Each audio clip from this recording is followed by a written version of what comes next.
네, 미래에셋증권 수원 WM의 조경상 팀장님 만나겠습니다. 안녕하세요. 안녕하세요. 어서 오십시오. 네. 머리 얘기는 좀 이따 하신다 네. 그래서 근데 자꾸 눈에 들어와. 네. 뭔가 좀 그 뭐죠? 왁스 칠인가? 네. 뭔가 강하게 좀 준 것 같은데요? 혹시 이거 슬램덩크 제가 만든 머리가 아니라 오마주 아닙니까, 이거? 제가 만든 머리는 아니고 전문가의 손을 송태섭 네. 아, 잠깐. 초사이아인. 그만 얘기. 알겠습니다. 네네. 예. 그러면 자, 뭐 예. 오늘 또 시장부터 좀 참 말씀해 아까 주시죠. 제가 얘기한 거 중에 캐나다 금리 중단한 예. 거는 미국에 영향을 좀 미칠까요? 예전에 그동안 캐나다가 금리 인상하거나 서로 어떻게 한다 그래서 통화 정책을 어떻게 한다 그래가지고 서로 영향을 줬던 적은 작년에도 없었어요. 아까 없었군요. 말씀하신 네.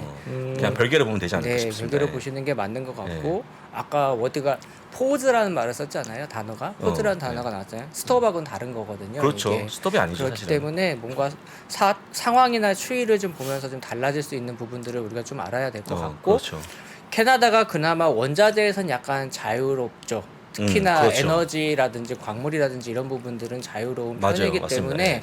사실 캐나다는 제가 보기에는 미국보다는 먼저 금리 인하를 할 수 있는 여건도 충분히 그죠. 있어 그 여건 보입니다. 때문에 된 거죠. 네. 예. 근데 미국은 우리가 흔히 뭐 말하는 스티키한 부분, 끈끈하게 떨어지지 않는 부분이 있기 때문에 이 부분은 조금 우리는 좀 오랜 작년 4분기는 경기 침체가 이제 이슈였었잖아요. 예, 그렇죠. 근데 다시 이제 인플레이션하고 금리에 다시 초점을 맞추게 되는 상황으로 와 있는 것 같아요. 그렇군요. 아, 그렇군요. 네. 근데 자, 예. 이게 우리가 이제 머리 얘기하는데 김무스 얘기까지 나와가지고. 근데 김무스를 알아요, 여러분? 김무스 알아요? 난 모르는데. 저는 김무스를 1999년에 1m 앞에서 봤어요. 김무스 선생님을. 1999년에? 네, 김무스 선생님을 1m 앞에서. 여러분 김무스는 한번 쳐보세요 네이버. 이게 아니고 앞머리가 이렇게 돼 있는 겁니다. 앞머리가 요렇게. 아, 이렇게 앞머리가 앞으로? 앞머리 이렇게 만드신 거예요. 뿔처럼? 네네. 근데 김무스 선생님 진짜 실물로 뵈면 대단하시죠. 네. 그렇군요. 자, 이제 TV에서만 봐서. 자, 그럼 네네. 한번 본격적으로 한번 시작해 보겠습니다. 네. 네. 뭐부터 할까요? 어젯밤의 시장은 간밤의 시장은 일단 아까 말씀하신 대로 차익 매물이 좀 나왔던 것 같고 이제 가장 큰 거는 이제 FOMC 이슈가 있고요. 그 다음에 이제 목요일 날 있을 애플 실적 발표들이 그렇죠. 있기 때문에 이런 경계감들이 좀 나온 것 같고요. 지난 목요일 날 이제 이런 박종훈 팀장이 이제 이런 질문을 했거든요, 저한테. 네. 경기가 좋은데 금리를 인하를 굳이 해야 하냐라는 얘기에 대해서 어떻게 생각하는지. 네, 어떻게 생각하세요? 그래서 아니 근데 답변은 드렸어요. 연준의 기본적인 기능은 가격이에요. 그러니까 인플레이션과 그거 인플레이션을 조정하는 과정 속에서 있는 기준금리.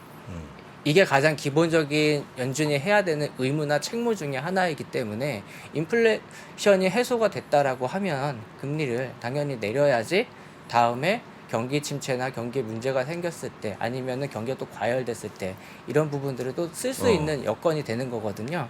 근데 좀 놀랬던 건 어떤 거였냐면 저점에서 1월 달에 10%밖에 반등이 안 나왔는데 굉장히 10%는 높은 거 아닙니까? 우리랑 달라. 그러니까 급이 다르신 분이야. 지수를 기준으로 보면요. 네, 이제 지수, 예. 나스닥 지수로 보면 11,000 얼마인 거잖아요. 네네. 그렇죠. 2021년도의 지수하고 지금을 보시면 11,000 그럼요. 얼마 그럼요. 그때가 제일 그거는 크죠. 뭐. 그러니까 그 정도밖에 상황이 아닌데 이런 얘기가 나온다라는 게 네. 어떻게 보면 이 10%의 상승이 있었던 거에 대해서 너무 이제 우리가 또 불리시하게 좋아하고 있는 게 아니냐라는 생각을 했고 그러다 보니까 이번에 FOMC가 끝나면 파월이 어떤 말을 할지 그냥 생각이 들겠더라고요. 그래서 그 부분에 조금 말씀을 좀 드리고 싶었어요. 그래서 두 가지로 얘기를 생각해 볼 수 있었던 게 좀 저점을 바닥을 찍고 올라왔을 때 너무 낙관한 게 아닌가 하는 생각하고 오죽 작년에 4분기에 특히나 시장에서 얻어맞았으면 우리가 이런 생각을 할까라는 두 가지 생각을 좀 가지고 있었던 거 좀 먼저 말씀을 좀 드렸던 거고 네. 이번에 FOMC에서 금리 인상폭은 0.25%라는 건 우리 모두가 다 알고 있는 사실인 거고 그러면 우리가 관심 가져야 되는 거는 파월의 멘트하고 그렇죠. 2월에는 점도표가 안 나오기 때문에 어떤 얘기가 나오는 상황, 그러니까 이제 FOMC 끝났으니까 이제 블랙아웃이 끝나잖아요. 이제 말을 할 수 그쵸. 있는 기간이 그렇죠. 나오니까 점도표가 굳이 없더라도 이 FOMC 위원들이 인터뷰를 통해서 이 사람들이 말로, 예. 생각하고 있는 터미널 금리, 최종 금리 수준이 좀 공개될 수가 있다라는 부분. 그 다음에 지금까지 인플레이션이 어떠한 흐름으로 왔는지 평가를 하겠죠. 완화됐다, 완화 속도가 좀 빨라지고 있다, 아니면 빨라질 것이다, 또는 아니면 부정적으로 정말 안 내려가는 부분이 있기 때문에 고금리를 유지해야 된다. 뭐 이런 얘기들이 좀 나올 수 있는데 중요한 건 그동안에 시장이 상승했던 부분에 대해서 대부분의 투자자들이나 아니면 뭐 글로벌 IB들도 마찬가지고요. 비교적 낙관적으로 보고 있었던 부분들이 있잖아요. 뭐 아시겠지만 연준을 믿지 않고 네. 하반기 금리 인하의 기대감이 상당히 큰 상황에서 베팅이 네. 많이 들어갔던 네. 부분들도 있기 때문에 이런 부분들을 아마 조금 이렇게 눌러주는 형태의 멘트들이 좀 나오지 그죠? 않을까 싶다라는 네. 생각이고요. 저는 그렇게 생각한 이유 중에 하나가 그 지난주에 이제 PC가 나왔잖아요. 예. 개인 소비 지출 물가가 나왔는데 상당히 많이 내려왔습니다. 이제 많이 내려왔지만 의료비라든지 이런 부분들 여전히 떨어지지 않는 부분은 떨어지지가 않는다라는 부분이 확인이 됐거든요. 그러면 분명히 누군가는 이런 말을 할 겁니다. 목표 인플레이션인 2%에 도달하기 위해서는 굉장히 지금 하락하지 않는 부분들이 떨어져 줘야 되는, 안정화돼야 되는데 이 부분이 아직은 멀었다. 갈 길이 멀다. 네, 그러면은 갈 길이 멀다라는 말이 나오게 됐을 경우에는 이제 당연히 이런 부분들을 좀 염두에 두고 차익 실현 매물이 좀 나온 게 아닌가. 어저께 하락한 것들을 보면 그동안 좀 많이 올라왔던 그렇죠. 것들이 예. 떨어졌던 맞습니다. 거고 예. 많이 올라왔던 것들은 작년 하반기에 공매도라든지 뭐 여러 가지 뭐 옵션 거래로 인해서 뭐 차익 이제 풋옵션이니까 반대 거래에 의해서 콜옵션이 들어와서 주가가 올라가거나 이러한 거래들에 의해서 주가가 많이 올라왔었던 부분들이 좀 평가가 되고 있는데 이런 급등한 것들에 대해서 차익 매물이 좀 많이 나와서 전기차들이 좀 많이 하락을 했었기 때문에 그런 부분들을 보면은 이제 이런 이벤트를 염두에 두고 좀 차익 실현 매물 나온 거 하나 하고 그 다음에 이제 애플 얘기를 조금 드리고 싶었던 건데 그래요? 애플이 작년 내내 고생을 했죠. 어디 생산에 대해서. 그렇죠. 뭐 네, 중국에 중국이 거의 네. 1년 내내 뭐 코로나 때문에 봉쇄인 상황이나 마찬가지였는데 네. 그럼에도 불구하고 작년 상반기에는 공급망에 문제가 있었음에도 불구하고 나름 선방하면서 실적 발표를 해왔어요. 네. 그렇죠. 그런데 이제 4분기 들어가서는 생산도 문제가 생겼고 경기 침체 우려나 이런 이슈들 때문에 판매량이 좀 부진할 것이다라는 이제 전망이 워낙에 지배적이다 보니까 2019년도 이후로 아마 처음으로 이제 매출이 감소하는 해가 실적 발표를 하지 않을까? 맞아요. 그런 뉴스 있었죠. 라는 이제 뉴스가 나왔거든요. 근데 대부분 그렇게 좀 전망을 하고 있는 상황이다 보니까 이런 것들이 최근에 좀 기술주들 상승해줬던 부분에 있어서 차익 매물이 좀 나올 수 있는 상황들이 아니었나. 어저께 미국 시장은 그렇게 보는 게 맞는 것 같고, 그리고 당분간은 이 FOMC 끝나고 나서 이제 파월이나 아니면 다른 FOMC 위원들의 멘트가 나올 때까지는 시장은 약간은 1월 달에 보여줬던 모습하고는 좀 다르게 약간 숨고르기들이 좀 보여질 것 같습니다. 숨만 고르면 되는데 좀 더 빠질까요? 저는 기본적으로 생각하기에는 작년에 경험했던 상황의 변동성은 가능성은 좀 낮게 보고 있고요. 그건 제로라고 해주세요. 네. 큰일 납니다. 작년 같은 상당히 낮게 보고 있고요. 이유가 있습니다. 어쨌거나 이제 금리를 인하해야 되는 시간은 우리한테 다가오고 있는 상황이기 그러니까요. 때문에 작년보다는 불확실성은 상당히 줄어드는 부분이라는 건 우리가 염두에 두고 있어야 되고 시장은 그걸 알고 있을 겁니다. 그러니까요. 근데 혹시 우리끼리 얘기입니다만 애플만 지금 감원을 안 하지 않습니까? 예. 네. 혹시 감원할까요 조만간? 애플도 동참할까요? 하지 않을까요? 감원을. 안 할 수 있나? 저는 안 할 것 같은데요. 왜요?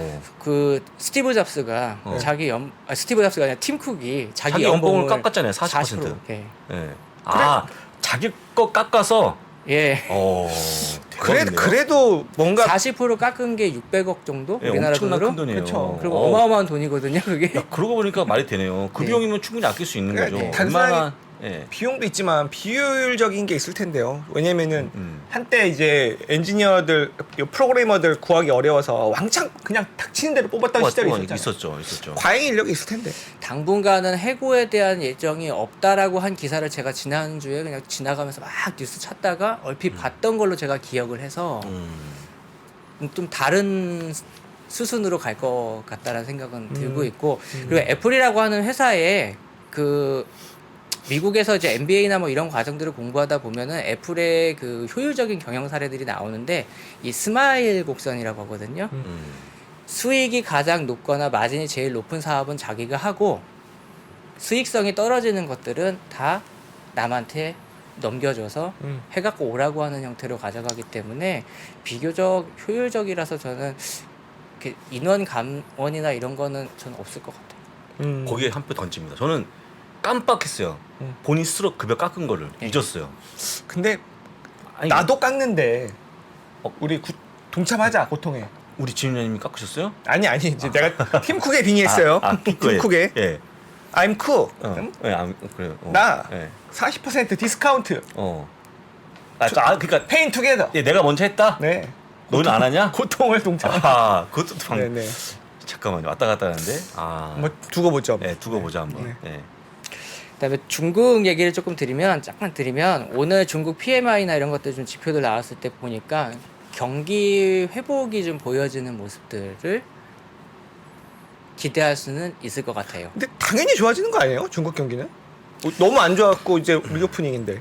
그 작년에 4분기 때 중국이 뭔가 되게 부동산도 좀 살려주고 여러 가지를 했었지만 물가라든지 이런 것들을 봤을 때 디플레 우려까지 나올 정도로 그쵸. 야, 어떻게 해도 안 되네라는 분위기였었는데, 올해 이제 이번에 나온 지표들을 좀 봤을 때는 중국이 이제 그러니까 유럽처럼 돼가는 거죠. 경기 지표가 이제 좋아지고 있는 모습들이 보여진다라는 부분이고, 지표가 좋았음에도 불구하고 FOMC 영향을 여기도 받은 것 같습니다. 시장을 결과적으로 보면. 근데 이 지표가 좋아져서 조금 염려되는 건 어떤 거냐?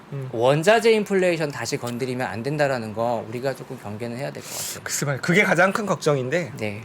지난번에 이제 우리 아침 라이브에 이제 김효진 위원님 나와서 하는 거 보면 네.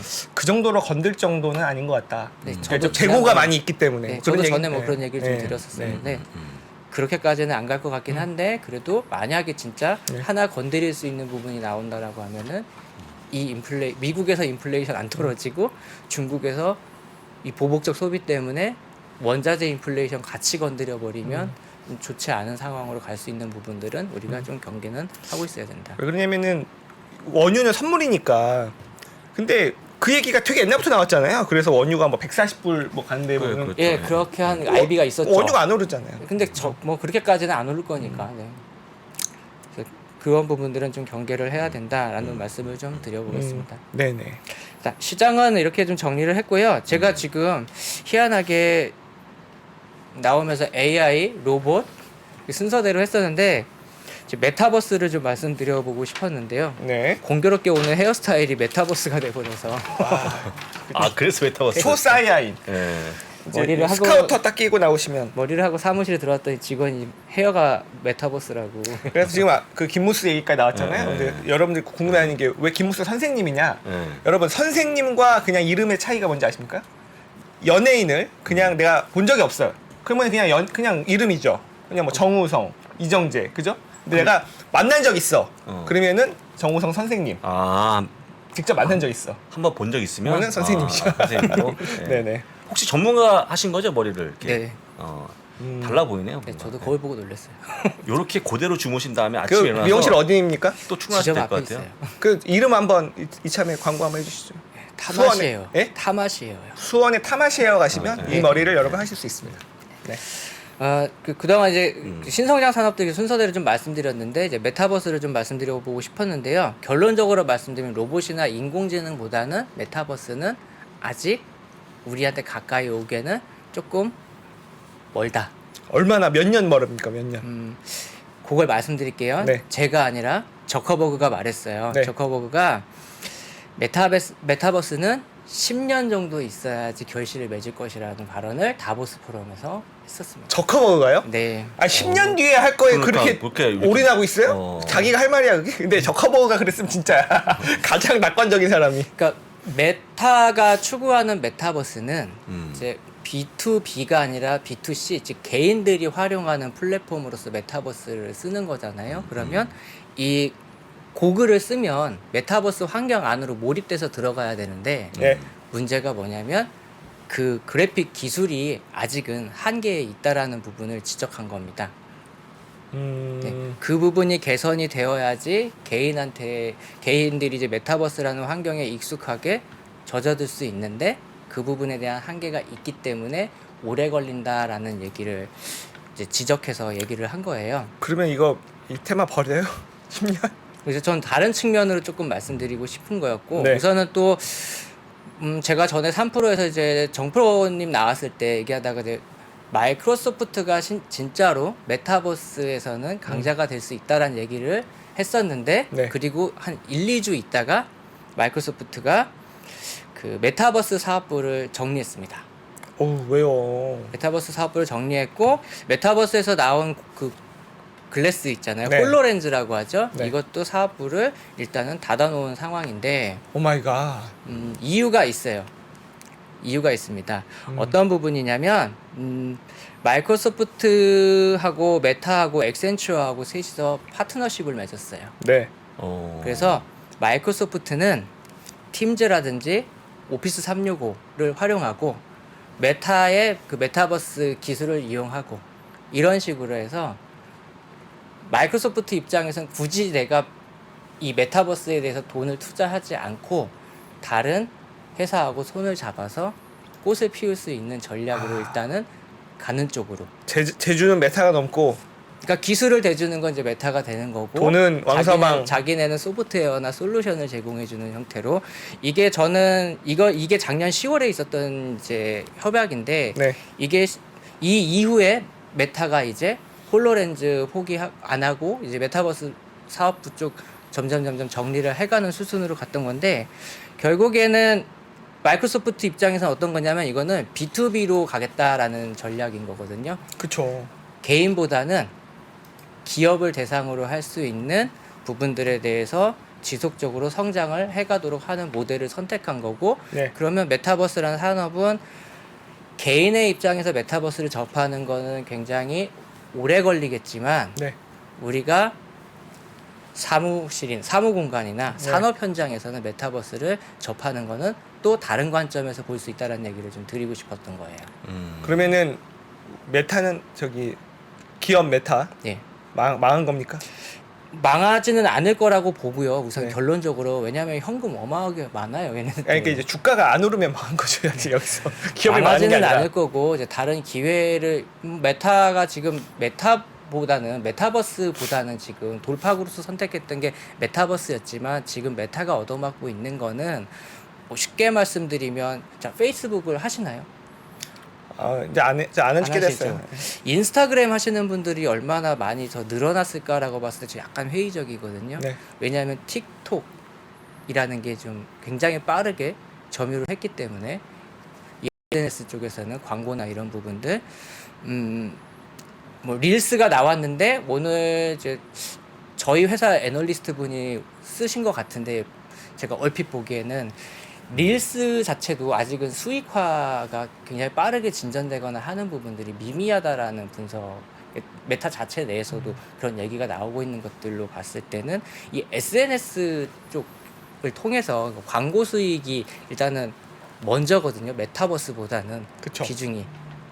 그런 부분들을 봤을 때 메타가 사실 힘든 거지 이 메타버스가 늦어진다고 해서 메타가 힘들다라고 보기에는 솔직히 저는 다른 관점으로 말씀드리고 싶은 거예요. 그래도 이게 양 바퀴가 같이 돌아야 되잖아요. 그러니까 수익성, 예. SNS, 네. 성장성. 왜냐면 여기가 멀티플을 주는 거니까 여기는 네. 실적을 만드는 거고 이건 멀티플을 결정할 것 같은데 이게 별로라는 얘기네요. 굉장히 길게 잡혀 있는 거죠, 이제 아예. 길면 그거 없는 거죠. 네. 사실 이제는 요새는 길면 없는 겁니다. 그런 부분들이 조금 힘든 부분이기는 한데 우리 박종훈이 어떻게 해요? 잠깐만요.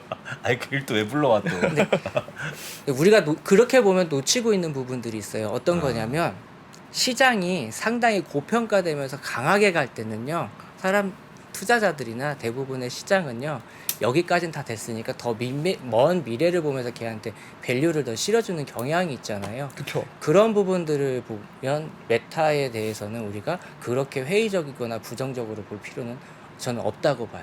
그러니까 그런 시장이 와야 되잖아요. 네. 올까요 올해? 올해는 아니어도 올해 어떻게 못 기다려. 올해는 메타한테는 힘들 거예요. 못 기다려. 올해는 메타한테는 힘들 거고 제가 그 아까 이제 산업 현장에서 쓸 수 있는 메타버스를 말씀드리면서 이제 오늘 중요하게 말씀드리려고 하는 게 이 부분인데, 우리가 흔히 이제 메타버스 하면 게임 정도 막 이렇게 생각하셨었는데 네. 혹시 메타 팩토리라는 말씀 혹시 들어보신 적 있으신가요? 뭐예요?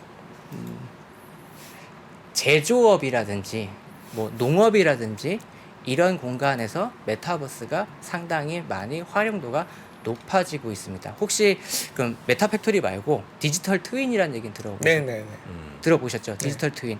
쉽게 말씀드리면 공장을 짓거나 어떤 예를 들어서 로봇을 만들어서 어떤 생산 활동에 참여할 때 얘네들이 어떻게 구현되는지, 아파트로 치면 모델하우스 같은 거죠. 엔비디아가 하는 거잖아요. 네. 그죠? 이런 것들 미리 구현해 보는 건데, 이게 왜 중요하냐면요, 이런 겁니다. 다짜고짜 뭘 하겠다고 공장이나 설비 투자를 하고 나서 이게 계획한 것과 다른 아웃풋이 나오거나 아니면 놓쳤던 시행착오가 나오게 되면 네. 돈 날리는 거예요, 기업 입장에서는. 그러다 보니까 이거를 먼저 시뮬레이션을 해볼 수 있는 영역이라고 보시면 됩니다. 이게 우리가 항상 엔비디아에서 얘기가 나오는 다른 먹거리였던 옴니버스라는 영역인 거고요. 디지털 트윈에 대해서 이렇게 뭐 유명하신 교수님들이 쓰신 논문이나 아니면 기고나 이런 것들 좀 많이 찾아보면서 이제 보면 평가는 상당히 긍정적입니다. 기업들이 많이 채택하려고 하고, 아까 말씀드린 대로 시행착오에 대한 비용을 상당히 많이 줄일 수 있는 부분 하고요.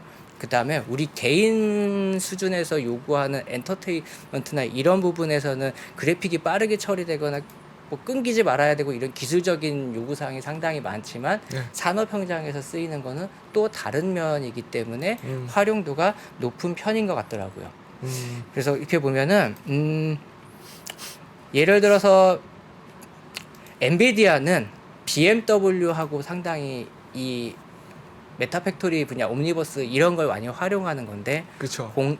공장을 짓거나 아니면 어떤 과정에 로봇을 도입한다든가 뭔가 생산 시설 설비를 업그레이드 한다라고 했을 때 이 플랫폼을 활용해 가지고 먼저 도입을 해보는 겁니다. 그리고 나서 실제로 적용을 시켜가는 산업인데, 찾아본 것 중에서는 몇 밀리미터 단위 정도의 정교함까지도 이걸로 구현을 먼저 있는 장점이 있다 보니까 상당히 고가를 만들어내는 산업에서 많이 채택이 되고 있습니다. 아까 BMW 말씀드린 자동차도 있고 항공이나 선박이나 이런 부분들에서 상당히 많이 쓰여지고 있는 중에 있는 산업이기 때문에 사실 메타버스 전체적인 시장 자체는 굉장히 오래 걸릴 것 같지만 산업 현장에서 적용되는 부분들, 자, 로봇 같은 경우에는 상당히 빠르게 오고 있잖아요.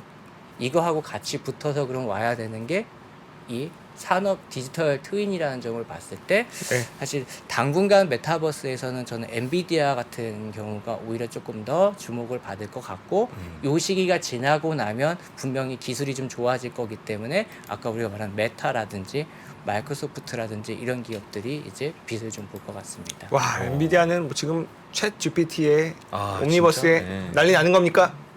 굉장히 많은 수혜를 받는 거죠, 사실. 탑픽입니까? 네. 와, 또 조비디아가 될 것 같은데. 자, 조슬라 조비디아. 네. 네, 오늘은 여기까지 이렇게 네. 준비를 해왔습니다. 네. 오늘 또 재밌는 얘기 해주셨어요. 또 언젠가는 또 갑자기 회자가 될 만한 우리 또 메타버스 디지털 트윈에 대한 얘기. 이번 주도 금요일 나오시는 거예요? 이번 주 금요일은 제가 아닙니다. 네. 다음 주에 나오시죠? 네. 그럴 것 같아요. 뭐 저희를 못 볼 수도 있으니까. 아, 이거 또 못 봐도 새로운 뭐. 환경에서 네. 낯가림이 워낙 심해가지고 네, 새로운 나중에 심하세요? 좀 네. 진행이 바뀌시면 너무 저희 찾지 마시고 예, 알겠습니다. 새로운 제가 환경에서 그럴 거예요 아마 제가. 그럴 것 네, 같습니다. 그래서 또 좋은 방송 네. 이어주시길 또 기원 드리겠습니다. 자, 저희는 또 다른 또 네. 기회에 또 네. 뵙도록 하죠. 네. 수고 많으셨습니다. 네, 고맙습니다. 감사합니다. 네, 미래에셋증권 수원 WM의 조경상 팀장님이었습니다. 광고 보고 오겠습니다. 지난 여름 특별한 인사이트로 우리를 놀라게 했던 임형록 교수. 그럼 안쪽에 쓸 돈이 있을까요? 없을까요? 비겠죠. 그렇죠. 돈이 없죠. 그래서 여러분이 원하시는 인프라 투자가 안 되는 거예요. 그러니까 급격한 반등은 없다고. 러시아 우크라이나가 뭐 종전이 언제 될는지 저희가 알 수는 없습니다만 벌써 우리 예상 밖으로 길어졌어요. 전쟁이 언제 끝날 것 같고 어떤 의미가 있습니까? 자, 여러분들께서 결론적으로 전쟁이 끝나냐고 물어보면 안 끝납니다. 오래 갈 거예요. 일단 여러분들께서는 평택 이하 쪽으로는 열심히 하시면 안 돼요. 상황이 좋지가 않아요. 수도권도 안 좋은 상황인데 평택 이남 쪽은 더 안 좋으니까. 그가 미리 본 2023년의 모습을 우리에게 전해줍니다. 그러니까 이게 좀 잔인한 말이기도 하지만 그게 진실이니까요. 200분의 관객과 3시간 동안 이루어질 질의응답. 운이 좋으시다면 임형록, 김프로와 함께하는 저녁 식사의 기회도 잡으실 수 있습니다. 3프로TV 유튜브 커뮤니티에서 신청하세요.